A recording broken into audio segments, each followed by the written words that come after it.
My name is Zakira Parveen. I am working as CRT Social Studies in KJVV Pidugala. Now I am going to tell you an interesting topic in 9th class. That is about our earth. What is the topic name? Our earth.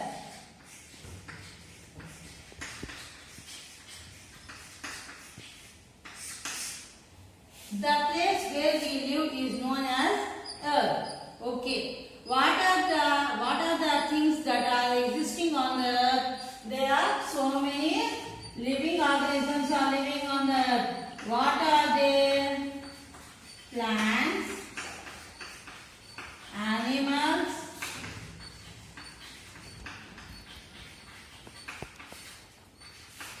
microorganisms,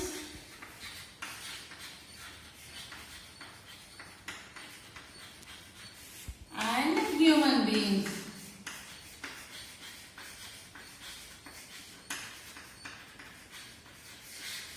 Okay.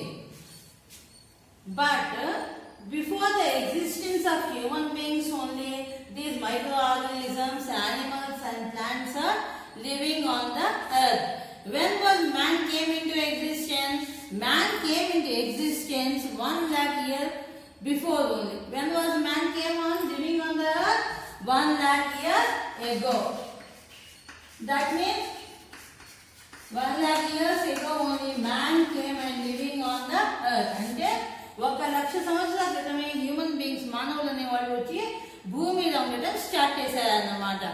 దాని తర్వాత ఏం చేశారు వాళ్ళు? Earth ని ఇప్పుడు మనం ఎక్కడైనా ఉంటుంటే మనం ఏమనుకుంటాం, దాన్ని మనం ప్రాపర్టీగా అనుకుంటూ ఉంటాం. ఇక్కడ హ్యూమన్ బీయింగ్స్ కూడా ఏం చేశారు అంటే ఎర్త్ ని వాళ్ళ ఓన్ ప్రాపర్టీగా అనుకున్నారు అనమాట. అందుకని వాళ్ళు ఏం చేశారు, ఎర్త్ ని ఒక బెటర్ ప్లేస్ గా చేద్దాం అనుకున్నారు. దేనికోసం? వాళ్ళు ఉండడం కోసం. దానికోసం వాళ్ళు ఏం చేశారంటే ఏమైతే ఎర్త్ మీద ఇవన్నీ ఉన్నాయి కదా, ప్లాంట్స్, యానిమల్స్, మైక్రోఆర్గానిజమ్స్ ఇవన్నీ ఉన్నాయిగా, వాటితో సంబంధం లేకుండా ఈ ఎర్త్ డెవలప్మెంట్ కోసం ట్రై చేశారు ఎవరు? ఈ హ్యూమన్ బీయింగ్స్ అన్నమాట. ఆ టైంలో వాళ్ళు ఏం చేశారంటే ఎక్స్ప్లాయిటేషన్ ఆఫ్ ఎర్త్ చేశారు. అంటే ఎర్త్ మీద ఉన్న వాటన్నిటిని కూడా వాళ్ళు వాళ్ళ అవసరాల కోసం ఉపయోగించుకున్నారు. ఏమేమి ఉపయోగించుకున్నారు ఎక్స్ప్లాయిటేషన్ ఆఫ్ ఎర్త్ లో?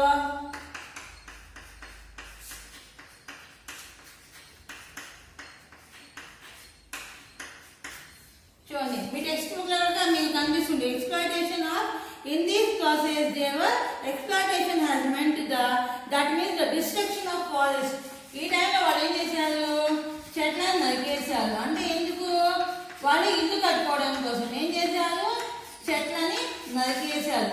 డిస్ట్రక్షన్ ఆఫ్ ఫారెస్టెస్ అంటే చెట్లు అంటే ఎక్కడ ఎక్కువగా ఉండేది ఎక్కడ? ఫారెస్ట్ కదా, అవి చేశారు. రివర్స్ నదుల్ని కూడా ఏం చేశారు వాళ్ళు? యూజ్ చేసుకున్నారు. హిల్స్ ని, ఇంకా ఏమేమి ఉన్నాయి మనకు, ఏమేమి దొరుకుతున్నాయి మనకు, ఇంకా ఫెలో యానిమల్స్ ని అంటే మన చుట్టుపక్కల ఉండే యానిమల్స్ ఏమేమైతే ఉంటుందో వాటిని కూడా ఏం చేశారు వీళ్ళు వాళ్ళ అవసరాల కోసం ఉపయోగించుకున్నారు అన్నమాట. వీటికి డిస్ట్రక్షన్ ఆఫ్ ఫారెస్ట్ అంటే చెట్లను నరికేసి ఎందుకు?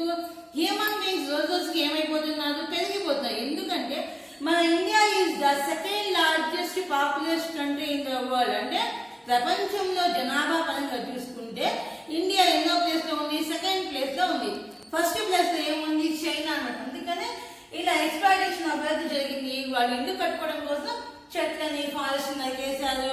మళ్ళీ ఏంటి, మనం తినాలి కదా ఫుడ్, దానికోసం ఏం చేస్తున్నాం మనము? మనకు కావాల్సిన ప్లాంట్స్ ని, వాటిని, యానిమల్స్ వీటన్నిటి కూడా యూజ్ చేసి మనం ఏం చేస్తున్నాం? ఫుడ్ లాగా తీసుకుంటున్నాం. అయితే ఇలా తీసుకునే టైంలో ఏమైందంటే ఎగ్జిస్టెన్స్ ఆఫ్ మ్యాన్ అంటే ఫస్ట్ 1 lakh years నుంచి ఉంటున్నాడు కదా మనిషి. అప్పుడున్న మనిషికి ఇప్పుడున్న మనిషికి చాలా వేరియేషన్ అనేది ఉందన్నమాట.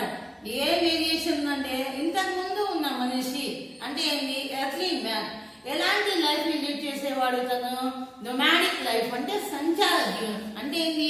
అతను ఒక చోట ఉండేవాడు కాదు. ఎలాంటి లైఫ్ ని లీడ్ చేసేవాడు? నొమాడిక్ లైఫ్ ని. ఇప్పుడున్న మనిషి ఏం చేస్తున్నాడు? సెటిల్ లైఫ్ ని చేస్తున్నాడు. రెండోది ఇంకోటి ఏంటంటే అతని ఫుడ్ హ్యాబిట్స్ కూడా డిఫరెంట్ గా ఉండేది. అతను ఎలాంటి ఫుడ్ ని ప్రిఫర్ చేసేవాడు? ఏదైతే రాగా అంటే పచ్చి మాంసం కానివ్వండి, లేదా ఏవైతే ఇది ఫారెస్ట్ ఏమైతే దొరుకుతాయో తీసుకుని తినేసేవాడు. కానీ ఇప్పుడు ఉన్నాయి మన తింటున్నాం, మనం అలా తినట్లా. మనం ఏంటి కొన్ని బాయిల్ చేసుకొని, కొన్ని కుక్ చేసుకొని, మనం ఏంటి పిజ్జాలు, burger, different types of food items, sea food, ఇలా డిఫరెంట్ టైప్స్ ఆఫ్ ఫుడ్ ని మనం తింటున్నాం అనమాట. అర్థమవుతుందా? అంటే వాళ్ళ లైఫ్ స్టైల్ కి మన లైఫ్ స్టైల్ కి చాలా డిఫరెన్సెస్ అనేది ఉందన్నమాట. ఈ టర్మ్ లో ఇదంతా జరిగే టైంలో మనం డెవలప్మెంట్ అనేది చేసుకుంటూ వచ్చాం. దేనిగా డెవలప్మెంట్? ఎర్త్గా డెవలప్మెంట్. దానివల్ల ఏమైపోతుంది మనకి ఇప్పుడు అంటే, ఇలా జరుగుతూ ఉన్న టైంలో వీటన్ని ఉపయోగించే క్రమంలో ఎన్విరాన్మెంటల్ క్రైసిస్ అంటే వాతావరణం ఏమైపోతుంది? కలుషితం అయిపోతుంది అనమాట. ఏమైపోతుంది? వాతావరణము పొల్యూటెడ్ అయిపోతుంది. ఎన్విరాన్మెంటల్ క్రైసిస్ అనేవి ఏర్పడుతూ ఉన్నాయి. అయితే ఈ ఎన్విరాన్మెంటల్ క్రైసిస్ ఏర్పడుతున్న టైంలో దేని వల్ల ఎన్విరాన్మెంటల్ క్రైసిస్ అనేవి ఏర్పడుతున్నాయని మనం చూసుకుంటే, ఫస్ట్ వన్ ఏంటంటే global warming. Global warming globe అంటే ఏంటి? మనం ఉండే భూమే కదా. వార్మింగ్ అనేది ఇంక్రీజింగ్ ఆఫ్ టెంపరేచర్. ఇక్కడ చూడండి, it is the rise in the average temperature of earth atmosphere and oceans. అంటే గ్లోబల్ వార్మింగ్ అంటే ఏంటి? Increase in the average temperature అంటే టెంపరేచర్, ఉష్ణోగ్రత పెరిగిపోతుంది. దేని మీద? ఎర్త్ అట్మాస్ఫియర్ మీద, అంటే ఎర్త్ మీద ఉన్న వాతావరణంలో, మరియు ఓషన్స్ అంటే మహాసముద్రాల్లో, వీటన్నిటి మీదుగా టెంపరేచర్ ఇంక్రీజ్ అవ్వడాన్ని ఏమంటాం మనము? గ్లోబల్ వార్మింగ్ అంటారు. దీనికి మెయిన్ రీజన్ ఎవరంటే మనిషే. ఎవరి రీజన్? మెయిన్ మ్యానే. మ్యాన్ చేసే పనుల వల్ల ఈ గ్లోబల్ వార్మింగ్ అనేది ముందుగా జరుగుతూ ఉంది. నెక్స్ట్ వన్ ఏంటంటే, మనం ఇంకోటి చూసుకుంటే రివర్స్. ఇంకా అవే కాకుండా global warming, poisoning of our soils. మనం ఏం చేస్తాం? ఇంకోటి పాయిజనింగ్ ఆఫ్ సాయిల్స్ అంటే ఎలా అంటే, మనం అందరికీ తినడానికి ఫుడ్ కావాలిగా. ఫుడ్ కావాలి, మనం ఏం చేస్తూ ఉంటాము? ఎక్కువగా అగ్రికల్చర్ చేస్తూ ఉన్నాం. ఆ అగ్రికల్చర్ చేసే టైంలో ఏమవుతుంది? మనం పంటను తొందరగా పండాలని మనము ఎలాంటి సీడ్స్ ని యూజ్ చేస్తున్నాం స్టూడెంట్? HYV. ఆల్రెడీ మీరు నేర్చుకుని ఉంటారు. HYV అంటే ఏంటి? High yielding varieties. అంటే ఏంటి?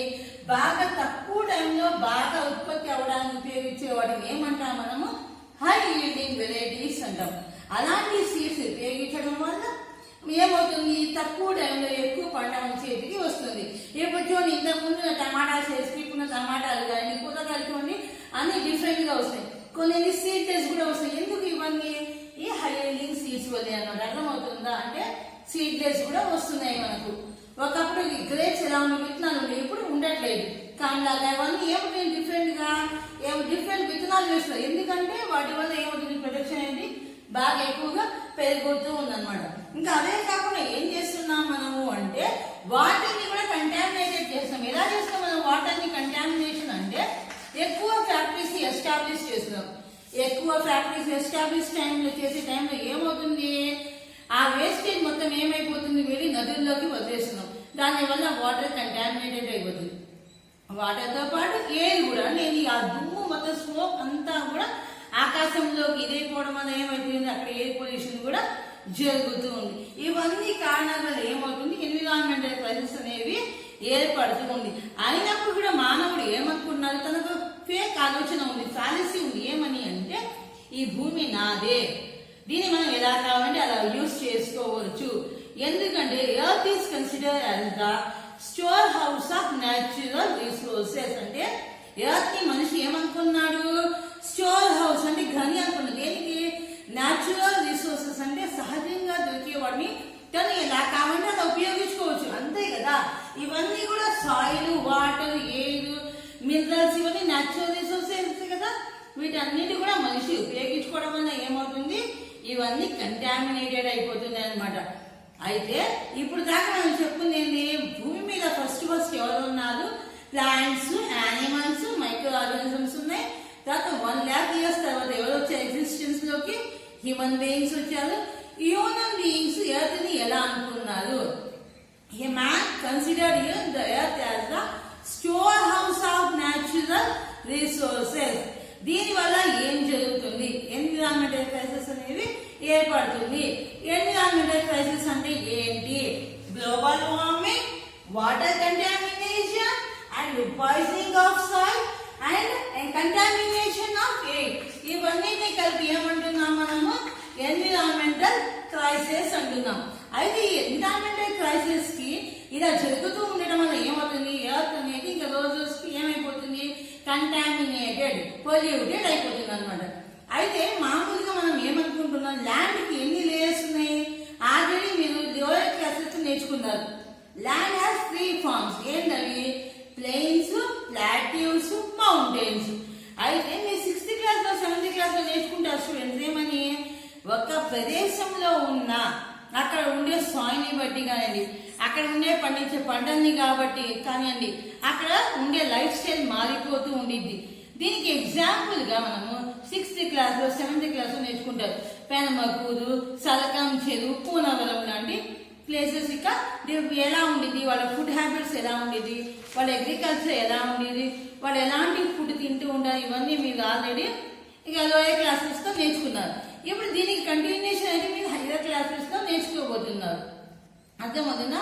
మన నెక్స్ట్ టాపిక్ ఏంటంటే అవర్ యూనివర్స్. యూనివర్స్ అంటే ఏంటి? విశ్వం. యూనివర్స్ అంటే ఏంటి? విశ్వం. Our universe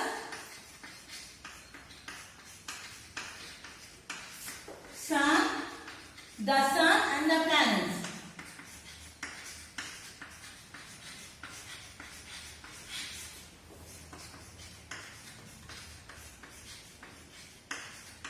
Okay, student. My next topic is our universe, the sun and the planets. అయితే యూనివర్స్ అంటే ఏంటో ఫస్ట్ మనం నేర్చుకుందాం. Universe, how the universe form. Universe is how the universe form is. Universe అయితే దేని వల్ల ఏర్పడింది అని చెప్పుకుంటున్నారంటే 13.7 బిలియన్ ఇయర్స్ ఎగో, అంటే 13.7 బిలియన్ ఇయర్స్ సంవత్సరాల క్రితం ఏమనుకున్నారంటే ఒక థాట్ వచ్చింది. ఏమని? మన సైంటిస్ట్ ఒక సిద్ధాంతం థియరీని కనిపెట్టారు. దాన్ని ఏమన్నామంటే బిగ్ బ్యాంగ్ థియరీ అన్నాం. ఏమన్నాము? Big bang theory. ఇది ఎప్పుడు చెప్పారు అంటే 13.7 బిలియన్ ఇయర్స్ ఎగో చెప్పారు. బిగ్ బ్యాంగ్ అంటే ఏం లేదు, బిగ్ ఎక్స్ప్లోజన్ అంటే ఒక పెద్ద విస్ఫోటనం జరగడం వల్ల భూమిలో అప్పుడున్న విస్ఫోటనం జరగడం వల్ల ఏమైపోయిందని చెప్పుకున్నాము. ఆ విస్ఫోటనం వల్ల ఈ ప్లానెట్స్, ఈ శాటిలైట్స్, ఆస్ట్రాయిడ్స్, కామెట్స్, గెలాక్సీస్ అనేవి ఏర్పడినాయని చెప్పుకుంటూ వచ్చినాం అన్నమాట. ఏమని? ఇవన్నీ ఉన్నాయి. అయితే ఫస్ట్ ఇప్పుడు మనం చూసుకుంటున్నా వాట్ ఈస్ గెలాక్సీ అని చెప్పి. గెలాక్సీ మీన్స్ నథింగ్ బట్, చూడండి, galaxies are composed of stars, dust and dark matter all held together by galaxy. అంటే వీటి గెలాక్సీస్ అనేవి అంటే ఏంటి? చాలా ఉంటాయి అనమాట. మిలియన్స్ ఆఫ్ స్టార్స్ ఉంటాయి. డస్ట్ అంటే దుమ్ము, డార్క్ మ్యాటర్ నల్లగా ఉన్న పదార్థం కానీ ఇవన్నిటిని కలిపి ఏమంటాము? గెలాక్సీస్ అంటాం.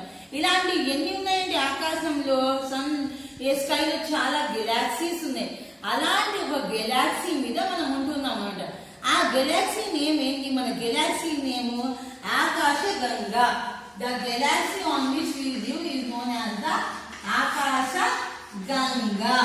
Okay student, the galaxy, the name of our galaxy is Akash Ganga.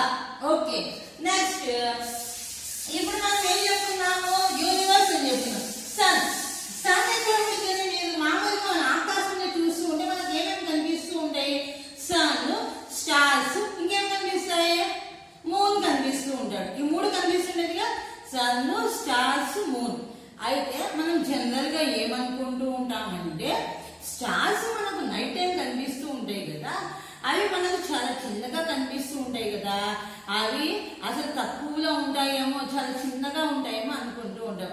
కానీ అది కరెక్ట్ కాదు. స్టార్స్ మనకు చాలా దూరంగా కనిపించినప్పటికీ కూడా స్టార్స్ ఎలా ఉంటాయి? చాలా ఉంటాయి. అయితే అవి ఎలా ఉంటాయి? అవి ఫిక్స్డ్ గా అక్కడే ఉండవు. ఎలా ఏమైపోతాయి stars? They burn, they grow and they die. అంటే స్టార్స్ అనేవి పుడుతూ ఉంటాయి, పెరుగుతూ ఉంటాయి అండ్ చనిపోతూ ఉంటాయి అన్నమాట. అర్థమవుతుందా? ఇలా మిలియన్స్ ఆఫ్ స్టార్స్ ఏమంటాం మనం? గెలాక్సీ అంటాం. అర్థమవుతుందా? Next sun. Sun solar system లో ఉంటాయని ఆల్రెడీ మీకు అందరికీ తెలుసు. మీరు చిన్న లోయర్ క్లాస్ లో నేర్చుకున్నారు. ఏమని? Sun is in the centre of the solar system అని. కానీ ఫస్ట్ సన్ సోలార్ సిస్టమ్ లో సెంటర్ లో ఉన్నారని ఎవరికీ తెలియదు. ఫస్ట్ హ్యూమన్ బీయింగ్స్ గా సైంటిస్ట్ ఏమనుకున్నారంటే sun is not in the centre of the solar system అనుకునేవాళ్ళు. ఏమనుకునేవాళ్ళు centre of the solar system అంటే ఎర్త్ అనుకునేవాళ్ళు. దీనికి రీజన్ ఏంటంటే ఆ టైంలో అంటే ఏంటి ఆ మిలియన్ ఆఫ్ ఇయర్స్ ఎగో ఏమైందంటే జియోసెంట్రిక్ థియరీ అనే ఒక దాన్ని టలామీ అనే అతను ప్రపోజ్ చేయలేదు. ఏం థియరీ అది? Geocentric theory. Geocentric theory. ఈ థియరీని ఎవరు ప్రపోజ్ చేశారు? టలామీ. ఈ టలామీ గురించి మీరు ఎక్కడ నేర్చుకున్నారు స్టూడెంట్స్? ఒకసారి గుర్తుకొచ్చిందా? మీరు 8th క్లాస్ లో నేర్చుకున్నారు. ఎనాక్సిమండర్, ఇక సుమేరియన్స్, బాబిలోనియన్స్ వీళ్ళందరూ కలిసి ఏం చేశారు? మ్యాప్ ని తయారు చేశారు. మ్యాప్ మేకర్స్ వీళ్ళందరూ కదా. అలాంటి ఒక మ్యాప్ మేకర్ గా ఉన్న టలామీ అతను ఈ జియోసెంట్రిక్ థియరీని ప్రపోజ్ చేశాడు. అతను ఏం చెప్పాడంటే earth, geo means earth, earth is in the centre of the solar system అని చెప్పాడు. ఎవరు చెప్పాడు? టలామీ చెప్పాడు. అయితే ఇతను ప్రపోజ్ చేసిన థియరీ రాంగ్ అని కొంతమంది జియోగ్రాఫర్స్ చెప్పారు. తర్వాత నెక్స్ట్ ఇంకో థియరీ కోపర్నికస్ అనే అతను జియోగ్రాఫర్ గా ఉన్న కోపర్నికస్ ఏం థియరీని ప్రపోజ్ చేశాడంటే హీలియోసెంట్రిక్ థియరీ. ఏం థియరీ అది? Heliocentric theory. ఈ హీలియోసెంట్రిక్ థియరీని ఎవరు ప్రపోజ్ చేశారు? కోపర్నికస్ ప్రపోజ్ చేశారు. హీలియో అంటే మీనింగ్ ఏంటంటే sun. What is the meaning of the helio? Sun. అయితే ఏం చెప్పాలంటే not earth is not in the centre of the solar system. What is in the centre of the solar system? Sun. ఏం చెప్పాడు? Sun అనేది centre of the solar system అని చెప్పాడు. అయితే ఇతను ప్రపోజ్ చేశాడు కానీ ఇది అతను ప్రూవ్ చేయలేదు. ఈ థియరీ ఏ థియరీని? హీలియోసెంట్రిక్ థియరీని. ఈ హీలియోసెంట్రిక్ థియరీని ఎవరు ప్రపోజ్ చేశారు, ప్రూవ్ చేశారంటే లాస్ట్ తర్వాత వచ్చిన గెలీలియో అనే అతను ఈ హీలియోసెంట్రిక్ థియరీ గురించి ప్రూవ్ చేశాడు. అప్పటి నుంచి మనం ఏమనుకుంటున్నాము? Sun is in the centre of the solar system. along with the sun, how many planets are there? There are 8 planets are there in the solar system అని మనం అప్పటి నుంచి అనుకుంటూ ఉన్నాం అన్నమాట. అయితే ఈ ఎర్త్ మీద ఫస్ట్ నుంచే మంచి ఉండట్లేదు మనం అనుకున్నాం. ఎందుకు ఉండట్లేదో తెలుసా? అప్పుడు మనకి ఏం లేదు అంటే మన ఎర్త్ మీద ఎయిర్ లేదు. కొన్ని వేల సంవత్సరాల తర్వాత ఏమైంది? ఎయిర్ అనేది వచ్చింది. అప్పటి నుంచి హ్యూమన్ బీయింగ్స్ అనేవి ఈ ఎర్త్ మీద సర్వైవ్ అవడం అనేది స్టార్ట్ చేశారన్నమాట. ఎవరు స్టార్ట్ చేశారు? ఎప్పుడైతే ఈ ఎర్త్ మీద ఏమొచ్చింది? ఎర్త్ మీద ఎయిర్ వచ్చింది.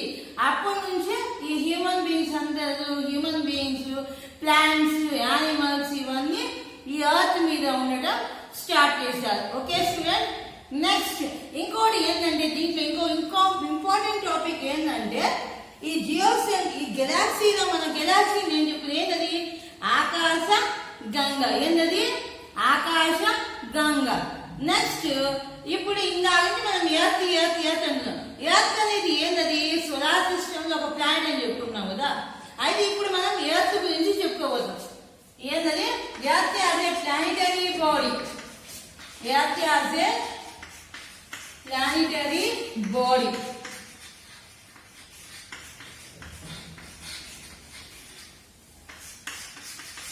ఏం చెప్పుకున్నాము? సన్ ఉంది. సన్ చుట్టూ ఏం తిరుగుతాయి అనుకున్నాం మనము? ప్లానెట్స్ తిరుగుతూ ఉంటాయని చెప్పుకుంటున్నాం కదా. అయితే ఇలాంటి ప్లానెట్స్ ఎన్ని ఉంటాయి ఎర్త్ మీద? సోలార్ సిస్టమ్ లో అంటే 8 planets are there. How many planets are there in the solar system? 8 planets are there. What are they? Sun. Next one, Mercury. Next planet is Venus. Next one, Earth. Mars. Jupiter. Saturn. Uranus. Last one is Neptune. Okay. ఇప్పుడు ఇది solar system. The planet which is nearest to the sun, Mercury. Okay. Which is near అంటే sun కి దగ్గరగా ఉన్న గ్రహం ఏది planet ఏంది mercury. Second nearest ఏంటది వీనస్. Third nearest earth. అసలు సన్ కి చాలా దూరంగా ఉన్న ప్లానెట్ ఏంటది నెప్ట్యూన్. ఏంటది నెప్ట్యూన్. Very good. ఇప్పుడు చెప్పండి the planet which is near to the sun Mercury. Second nearest earth Venus. Third nearest is earth. అంటే సన్ నుంచి ఉన్న ఎన్నో ప్లానెట్లు మనం ఉంటున్నామంటే థర్డ్ ప్లానెట్. ఎన్నో ప్లానెట్ ఇది third planet. Okay. Earth is in between which planet? Earth అనేది ఏ రెండు ప్లానెట్స్ మధ్యలో ఉంది? Venus Mars. ఏ రెండు planets? Venus Mars. Okay. First ఈ సన్ కి దగ్గరగా ఉన్నప్పుడు ఏమైంది? దీని మీద సన్ రేస్ అనేవి చాలా ఎక్కువగా ఉంటాయి ఈ రెండింటి మీద కదా. అందుకని ఈ రెండు ప్లానెట్స్ ఏముండవు అంటే ఎలాంటి శాటిలైట్స్ అనేవి ఉండవు. వేటికి ఉండవు? ఈ మెర్క్యూరీకి ఉండదు, వీనస్ కి కూడా ఉండదు. ఎర్త్ కి ఉండేది ఒకే ఒక శాటిలైట్. దాని పేరు ఏంటంటే మూన్. మనం మూన్ ని చూస్తూ ఉంటాం కదా ఆకాశంలో. ఓకే. తర్వాత ఏంటది మార్స్. అంటే ఎర్త్ లాగా అన్ని ఫేవరబుల్ కండిషన్స్ ఏ ప్లానెట్ మీద ఉన్నాయి అంటే మార్స్ మీద ఉంది. తర్వాత జూపిటర్. సోలార్ సిస్టమ్ లో పెద్దది ఏదంటే ప్లానెట్ జూపిటర్. ఓకే. తర్వాత ఏ ప్లానెట్ కి రింగ్స్ ఉంటాయి చుట్టూ అంటే సాటర్న్ కి ఉంటాయి. నెక్స్ట్ ఈ సోలార్ సిస్టమ్ లో లాస్ట్ నుండి సెకండ్ ఉండేది ఏంటంటే యురేనస్. లాస్ట్ గా ఉండేది ఏంటి? నెప్ట్యూన్. ఏంటది నెప్ట్యూన్. ఇవన్నీ ఎలా ఉంటాయి అంటే మెర్క్యూరీ చూసాం. మెర్క్యూరీ ఏంటి? Nearest to the sun. రెండోది ఏంటి? Venus. Second nearest to the sun. ఇంకోటి ఏంటంటే వీనస్ కి ఇంకో పేరు కూడా ఉంది. ఏంటంటే మార్నింగ్ స్టార్, ఈవినింగ్ స్టార్. ఏమేమి ఉన్నాయి దానికి పేర్లు? Morning star, evening star. Which planet is known as morning star and evening star? Venus. Which planet is known as the blue planet? అంటే ఏంటి? నీలం రంగులో ఉండిద్ది. ఎందుకంటే ఇక్కడ వాటర్ ఉండిద్ది కదా. అందుకే ఈ ప్లానెట్ ఏమంటాం మనము? Blue planet. ఏ ప్లానెట్ అంటున్నాం మనము? ఎర్త్. మళ్ళీ the planet which is along with earth. Earth తో పాటు మనుషులు ఉండడానికి ఫేవరబుల్ గా ఉన్న ఇంకో ప్లానెట్ ఏంటంటే Mars. Jupiter is the largest planet.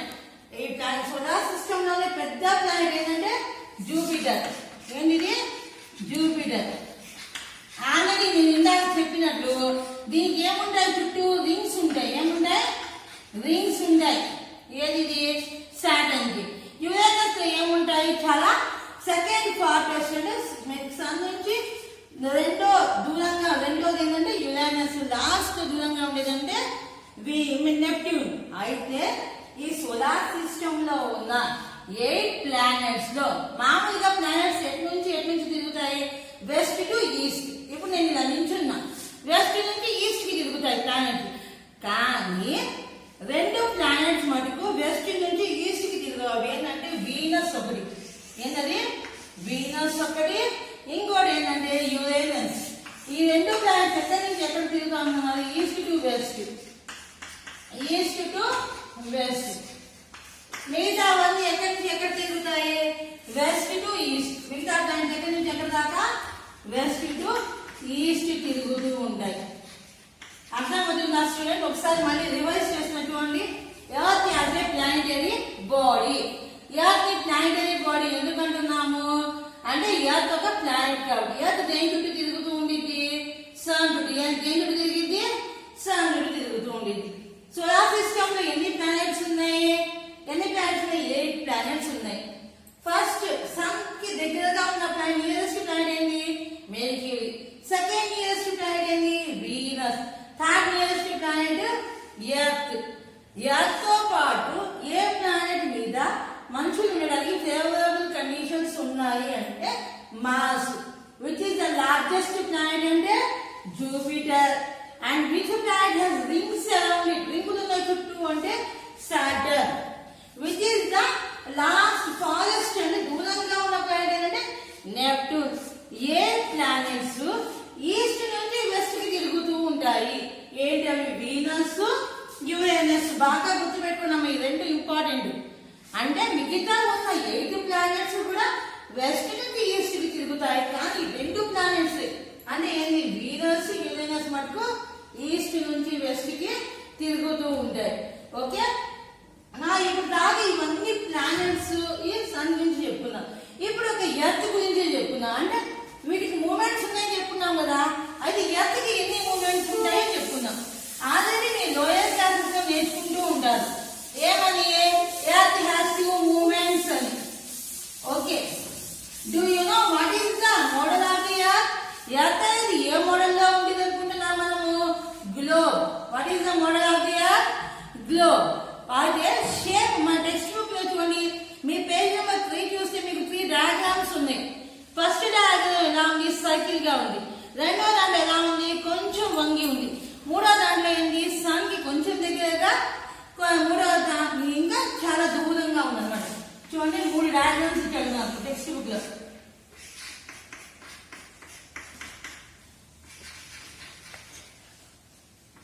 రెండో దాంట్లో ఏం ఇచ్చాడు? దూరంగా ఇలా వచ్చేసాడు.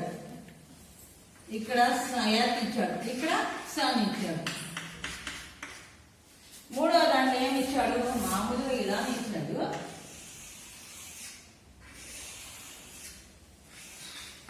సన్ ఇచ్చాడు, ఇచ్చేసి ఇలా దగ్గరికి ఎర్త్ ఇచ్చాడు. అంటే ఏంటి? ఈ మధ్యలో ఉన్నది ఏంటేమో సన్, ఇలా దగ్గరికి ఇలా నేను డ్రా చేసిన ఏంటి? ఎర్త్. అర్థమవుతుందా? ఇది మీ టెక్స్ట్ బుక్ లో కూడా మీరు చూస్తే పేజ్ నెంబర్ 3 లో ఉన్నాయి 3 పిక్చర్స్ లో. ఏ పిక్చర్ కరెక్ట్ అంటే ఏంటి? ఎర్త్ దేని చుట్టూ తిరుగుతుందని చెప్తున్నాం మనం? సన్ చుట్టూ తిరుగుతుందని చెప్తున్నాం. అయితే ఈ డైరెక్షన్ లో తిరిగిద్దా అంటే వెస్ట్ నుంచి ఈస్ట్ కి తిరిగినప్పుడు ఇలా తిరుగుతూ ఉండిద్దా? ఇది కరెక్టా? లేదా ఇలా తిరుగుతూ ఉండిద్దా? లేదా ఇలా తిరుగుతూ ఉండిద్దంటే ఈ మూడిట్లో ఏది కరెక్ట్ అంటే ఇది. ఎందుకంటే ఒక్కొక్కసారి ఎర్త్ ఏమైంది? సన్ కి చాలా దగ్గరగా వచ్చేసింది, ఒక్కొక్కసారి చాలా దూరంగా వెళ్ళిపోతూ ఉండిద్ది అనమాట. అర్థమవుతుందా? అయితే ఇలా సన్ కి దగ్గరగా వచ్చినప్పుడు హైట్ ఎంత ఉండిద్ది? డిస్టెన్స్. దూరంగా ఉన్నప్పుడు ఎంత ఉండిద్ది అంటే సన్ కి దగ్గరగా వచ్చినప్పుడు 147 ఎంత ఉండిద్ది? 147 బిలియన్ కిలోమీటర్స్ ఉండిద్ది దగ్గరగా వచ్చినప్పుడు. దూరంగా వెళ్ళినప్పుడేమో 152 మిలియన్ కిలోమీటర్స్ ఉండిద్ది. అయితే యావరేజ్ సరాసరిగా చూసుకుంటే ఎంత ఉండిద్ది అంటే 149.5 మిలియన్ కిలోమీటర్స్ ఉండిద్ది అనమాట. అంటే ఈ రెండు ఈ మూడు దేనికి డిఫరెన్సెస్? సన్ కి మళ్ళీ ఏంటి? ఎర్త్ కి. అర్థమవుతుందా? సన్ కి ఎర్త్ కి ఏమో దగ్గర ఉన్నప్పుడేమో 147 నియరెస్ట్ గా, దూరంగా ఉన్నప్పుడేమో 152. యావరేజ్ సగటుగా చూసుకుంటేమో 149.5 మిలియన్ కిలోమీటర్స్. ఇలా రౌండ్ గా తిరుగుతూ ఉన్నప్పుడు ఇప్పుడు మీరు చూసారు ఏమని మనం మామూలుగా ఏం నేర్చుకుంటాము? సన్ అనేది ఎలా తిరుగుతూ ఉండేది? వెస్ట్ నుంచి ఈస్ట్ కి తిరుగుతూ ఉండేది అని నేర్చుకున్నాం. అయితే ఇలా తిరిగే టైంలో ఏమైందంటే ఎర్త్ తన చుట్టూ తాను తిరుగుతూ ఎవరి చుట్టూ తిరిగిద్ది? సూర్యుని చుట్టూ కూడా తిరిగిద్ది. అర్థమవుతుందా? వాటిని ఏమంటాము? మూవ్మెంట్స్ అంటాం. ఏమంటాము? మూవ్మెంట్స్ అంటే కదలికలు. ఫస్ట్ 2 మూవ్మెంట్స్ ఉన్నాయి ఎర్త్. ఒకటేంటి? Rotation. How many movements are there? There are 2 movements are there. What are they? Rotation and second one is revolution.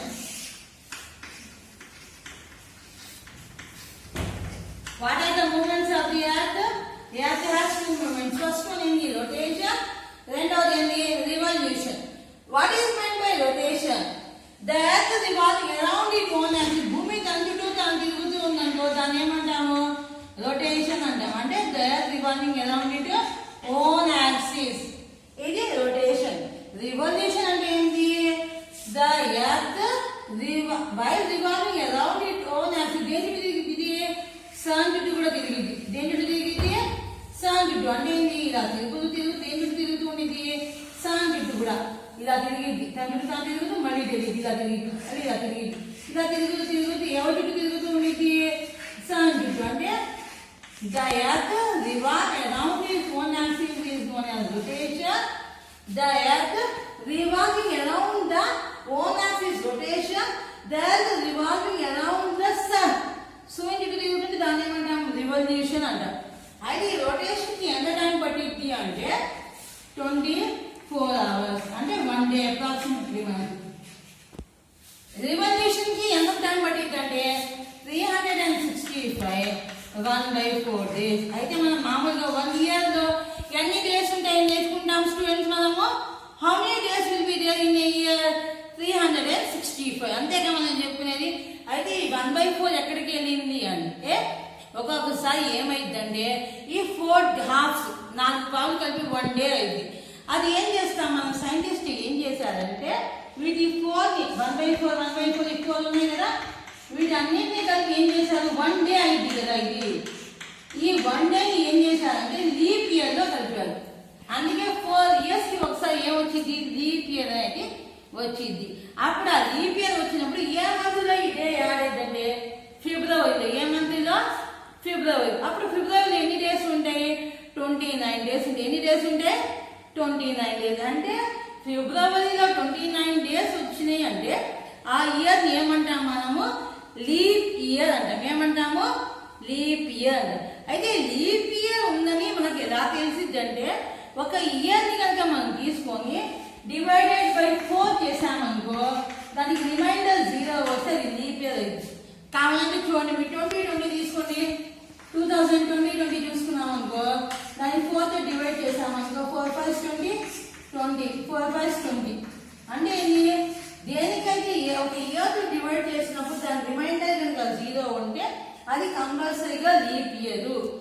4 leap year ఎన్ని సంవత్సరాలకు ఒకసారి వచ్చిందంటే 4 years ఒకసారి. ఎన్ని సంవత్సరాలు ఒకసారి? 4 years ఒకసారి వచ్చేదాన్ని ఏమంటాం మనము? లీప్ ఇయర్ అంటాం. లీప్ ఇయర్ వచ్చినప్పుడు ఏ మంత్ లో 1 day యాడ్ అయింది? ఫిబ్రవరిలో. ఓకే, నెక్స్ట్ ఈ రొటేషన్ వల్ల ఏం ఏర్పడతాయి? Day and night. ఏం ఏర్పడతాయి? Day and night will appear. Next revolution వల్ల ఏం ఏర్పడతాయి? సీజన్స్. మనకు ఉన్నాయి కదా ఇప్పుడు seasons, summer season, winter season, rainy season. ఇవన్నీ దేని వల్ల ఏర్పడతాయంటే వీటి వల్ల. అంటే ఈ సీజన్స్ వల్ల ఈ సీజన్స్ ఏర్పడుతున్నాయి. దేని వల్ల? ఈ రివల్యూషన్ వల్ల. రొటేషన్ వల్ల ఏం ఏర్పడతాయి? డే అండ్ నైట్ ఏర్పడతాయి. రివల్యూషన్ వల్ల ఏం ఏర్పడతాయి? సీజన్స్ అనేవి ఏర్పడుతూ ఉంటాయి. ఓకే, మీరు ఆమె టెక్స్ట్ బుక్ లో చూడండి. టెక్స్ట్ బుక్ లో మీకు ఏమి ఇచ్చాడంటే కొన్ని సెంటెన్సెస్ ఇచ్చాడు. దాంట్లో ఏ రీజన్స్ వల్ల సీజన్స్ ఏర్పడుతున్నాయని ఇచ్చాడు. ఫస్ట్ టైం ఏమి ఇచ్చాడు? The daily rotation of the earth on its axis. అంటే భూమి కనిపిడుతా తిరగడం వల్ల సీజన్ ఏర్పడిద్దా? కాదు. డే రొటేషన్ వల్ల ఏం ఏర్పడతాయి? Day and night. అంటే ఇది రాంగ్. రెండోది ఏమి ఇచ్చాడు? Monthly movement of the moon around the earth. అంటే మూన్ మంత్ ఒకసారి తిరుగుతూ ఉండడం వల్ల ఎర్త్ వల్ల సీజన్స్ ఏర్పడతాయి. రాంగ్. ఇది మూడోది rotation of the sun on its axis. Sun తిరుగుతాడా? తిరగడు. ఇది కూడా wrong. Fourth one revolution of the earth around the sun. అంటే సన్ ఇప్పుడు ఆల్రెడీ మనం నేర్చుకున్నాం కదా. రివల్యూషన్ ఆఫ్ ది ఎర్త్ అంటే రివల్యూషన్ అంటే భూమి తిరుగుతుంది. ఎవరు పెట్టు? సన్ చుట్టూ. దీని వల్ల కదా రివల్యూషన్ అనేది ఏర్పడుతుంది. సీజన్స్. ఓకే, ఇది కరెక్ట్. తర్వాత tilt of the earth axis of rotation of its orbital plane. ఇది కరెక్ట్. అంటే వంగి ఉండటం. ఒకవైపు మనం గ్లోబ్ గా మీరు చూస్తుంటే స్టూడెంట్ ఎప్పుడైనా గ్లోబ్ స్ట్రైట్ గా ఉండిద్దా? ఉండదు. ఒకవైపు వంగి ఉండిద్ది. ఇది దీనికి ఎర్తిక షేప్ రీజన్ అనమాట. తర్వాత spherical shape of the earth. Earth correct గా స్పియర్ షేప్ లో ఏముండదు, ఓవెల్ షేప్ లో ఉండిద్ది. అర్థం అవుతుందా? అందుకే ఇది కూడా రీజన్ కాదు. లాస్ట్ వన్ ఏంటి? Earth distance from the sun during the annual revolution. మనం ఇందాక చెప్పుకున్నాం కదా, ఎర్త్ ఒకసారి దగ్గరికి ఉండిద్ది, ఒకసారి దూరంగా ఉండిద్ది. ఇవన్నీ రీజన్స్ వల్ల ఈ సీజన్స్ అనేవి ఏర్పడుతూ ఉంటాయి అన్నమాట. ఇంకొక విషయం ఏంటంటే అది ఎర్త్ ఎర్త్ ఎర్త్ అంటున్నాం. అసలు ఈ ఎర్త్ అనేది ఎలా వచ్చింది? ఎర్త్ అనేది ఏ వర్డ్ అంటే, ఏ లాంగ్వేజ్ కి వర్డ్ అంటే గ్రీక్ లాంగ్వేజ్ కి వర్డ్. ఏ లాంగ్వేజ్ కి వర్డ్ ఎర్త్ అనేది? గ్రీక్. ఈ వర్డ్ దీనికి మీనింగ్ ఏంటంటే డిక్షనరీ కనుక మనం చూస్తూ ఉంటే డ్రై ల్యాండ్, గ్రౌండ్, సాయిల్. ఏంటి దీనికి meaning? Dry land, ground, soil. అయితే మన ఇండియాలో చాలా లాంగ్వేజ్ ఉన్నాయి. మన ఇండియాలో ఆ లాంగ్వేజ్ లో కనుక మనం చూస్తూ ఉంటే దీనికి మీనింగ్ ఏమని వస్తుందంటే ఎర్త్ కి చెప్పడానికి ఏంటంటే భూమి, పృథ్వీ, ధరణి, అవని, ఇవన్నీ కూడా ఈ ఎర్త్ అనే వర్డ్ కి రిజంబుల్ గా ఉన్న వర్డ్స్ అన్నమాట. అర్థమవుతుందా? Next evolution of the earth. Next topic ఏంటది? ఎవల్యూషన్ అంటే ఏంటి? భూమి అనేది అసలు ఎలా ఏర్పడింది? How does the earth form? How does the earth form అని మనం చూసుకుంటూ ఉంటే మనకు ఏం అర్థమైందంటే the evolution of the earth.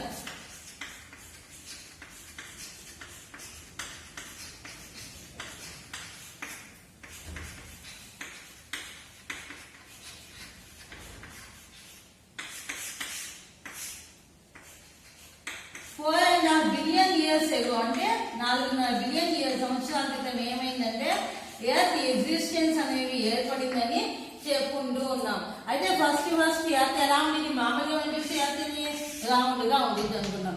అయితే ఈ ఫస్ట్ ఎర్త్ ఇలా ఉండదు, రౌండ్ గా ఏమీ లేదు. ఎర్త్ ఎలా ఉందంటే కొంత బాల్ గా ఉంది, ఒక బాల్ లాగా ఉంది.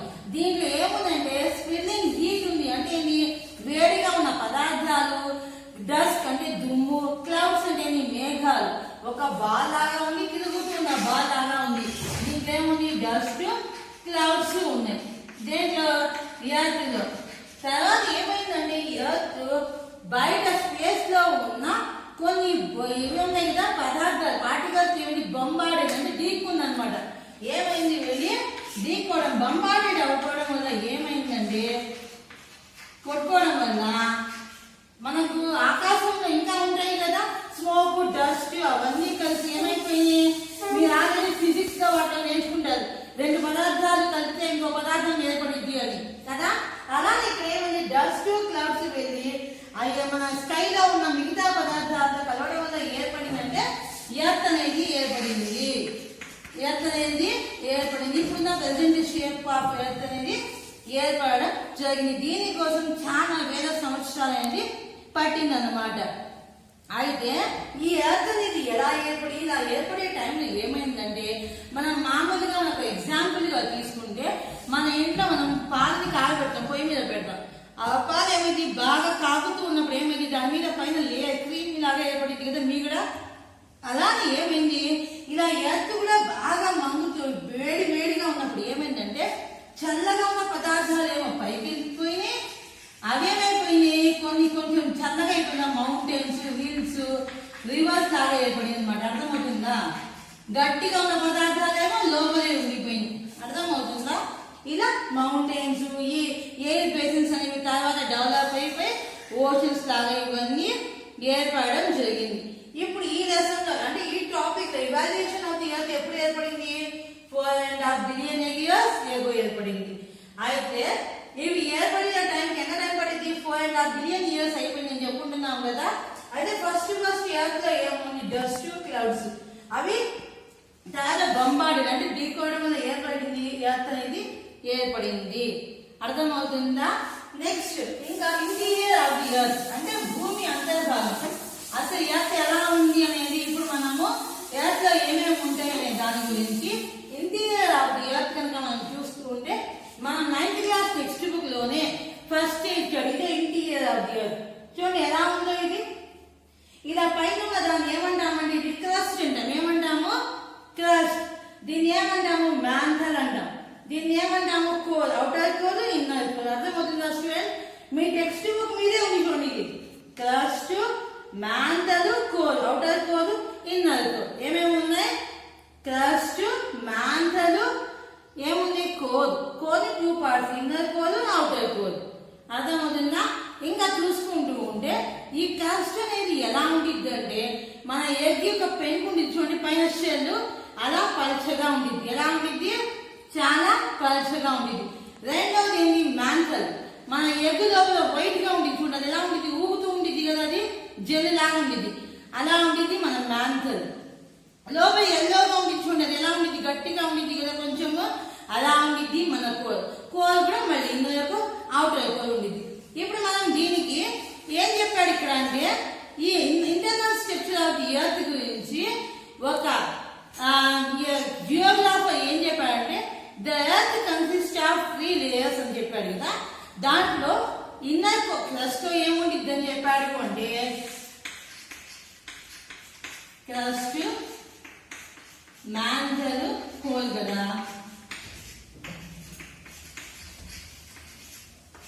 సుయాజ్ అనే జియోగ్రాఫర్ ఏం చెప్పాడంటే earth consist of the crust consist of sima, silica, magnesium. Seema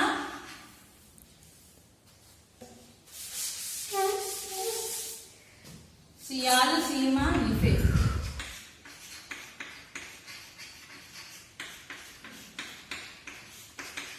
Suez అనే జియోగ్రాఫర్ ఏం చెప్పాడంటే క్రస్ట్ ఏముంటాయి సియాలంటే సిలికా, అల్యూమినియం. మ్యాంటల్ ఏముంది సిలికాను, మెగ్నీషియం. కోలో నికెల్, ఎన్ఐ అనేది నికెల్, ఫెరస్ నికెల్, ఐరన్ రెండు ఉంటాయని చెప్పి చెప్పడం జరిగిందనమాట. సిలికాను, అల్యూమినియం, సిలికాను, మెగ్నీషియం, నికెల్, ఐరన్ ఈ మూడు ఉంటాయని చెప్పి చెప్పారు. అయితే దీని గురించి చెప్తూ ఇంకేం చెప్పారంటే చూడండి ఇక్కడ క్రస్ట్. క్రస్ట్ కా డెప్త్ ఎంత ఉంటుంది అంటాము 30 నుంచి 100 కిలోమీటర్స్ దాకా ఉంటుంది. ఎక్కడి నుంచి ఎక్కడ దాకా ఉంటుంది 30 నుంచి 100 కిలోమీటర్ దాకా ఉంటుంది. దీంట్లో ఏముంటాయని చెప్పుకుందాం మనము various kinds of rocks are. రెండవది మెంథల్. మెంథల్ యొక్క థిక్నెస్ ఎంత ఉంటుంది 100 నుంచి 2900 కిలోమీటర్స్ దాకా ఉంటుంది.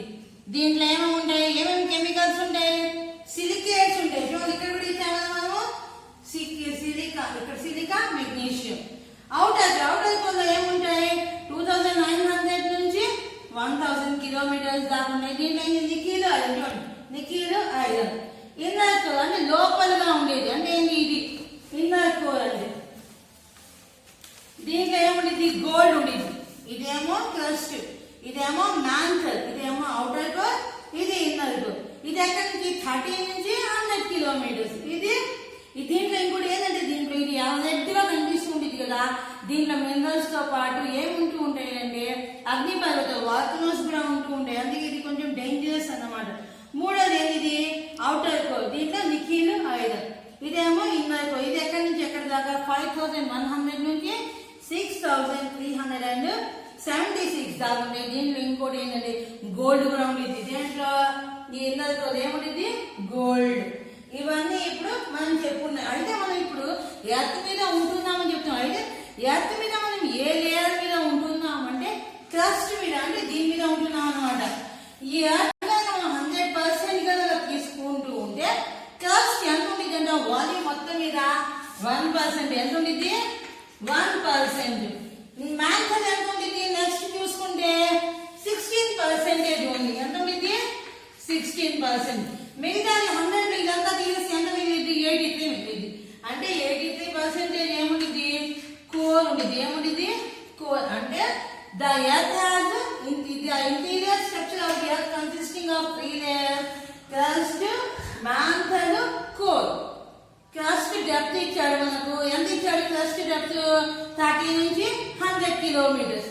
మ్యాంటల్ 1100 నుంచి 2900 కిలోమీటర్స్. కోర్ outer core ఏమో 2900 నుంచి 5100 and inner core 5100 to 6376 kilometre. దీనిలో ఐరన్ కాంపౌండ్స్ ఉన్నాయి, గట్టిగా ఉన్నాయి. ఇంకా గట్టిగా ఉన్నాయి ఇంకో పదార్థం ఏముంది గోల్డ్. మనం పెట్టుకుంటాం కదా గోల్డ్, అది కూడా ఉంది. Last my today's last topic is about moments of the earth crust. Moments of the earth crust. మనం మూమెంట్స్ చెప్పుకుంటూ ఉన్నాం కదా, రొటేషన్, రివల్యూషన్. అయితే ఫస్ట్ ఇలా లేదు భూమి, ఇలా లేదు. ఎలా ఉంది ముక్కలుగా ఉందన్నమాట. ఎలా పడితే ఎలా ఉందని చెప్పుకుందాం. అయితే దీని గురించి ఇంటీరియర్ ఆఫ్ ది ఎర్త్ గురించి చెప్తూ ఆల్ఫ్రెడ్ వెజనర్ అనే అతను, ఎవరు అతను ఆల్ఫ్రెడ్ వెజనర్ అనే అతను కాంటినెంటల్ థియరీని చెప్పడం జరిగింది. ఏం థియరీ అంటే continental drift theory of continental drift. Theory of continental drift.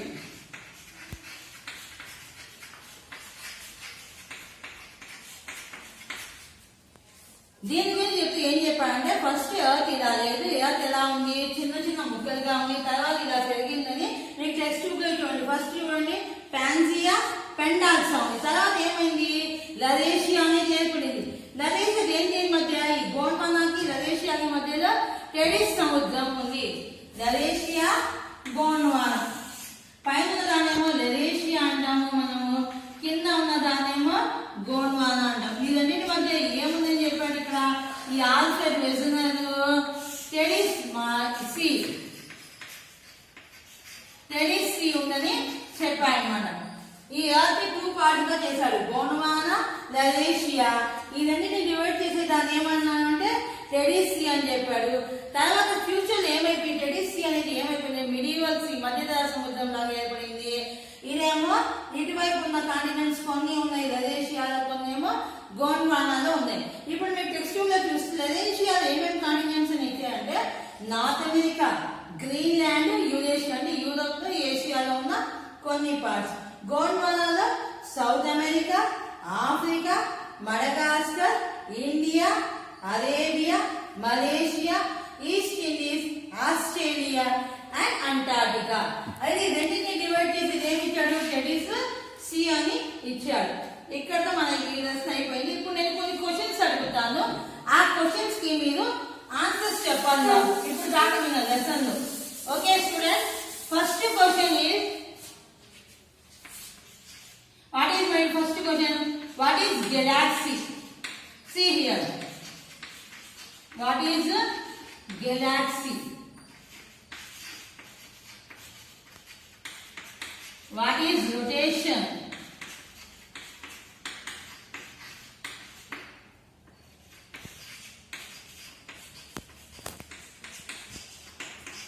What is revolution?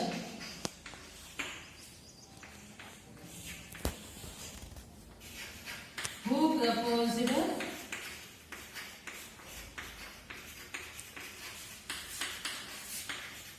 the theory of continental drift?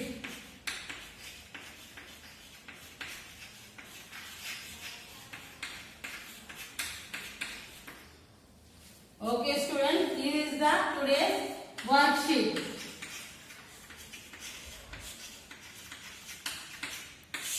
I hope you all enjoy the lesson. Now I am giving you this homework. మీకు అందరికీ అర్థమైంది అనుకున్నా. ఈ 4 questions కి answers మీరు రాయడానికి try చేయండి. Okay, thank you one and all.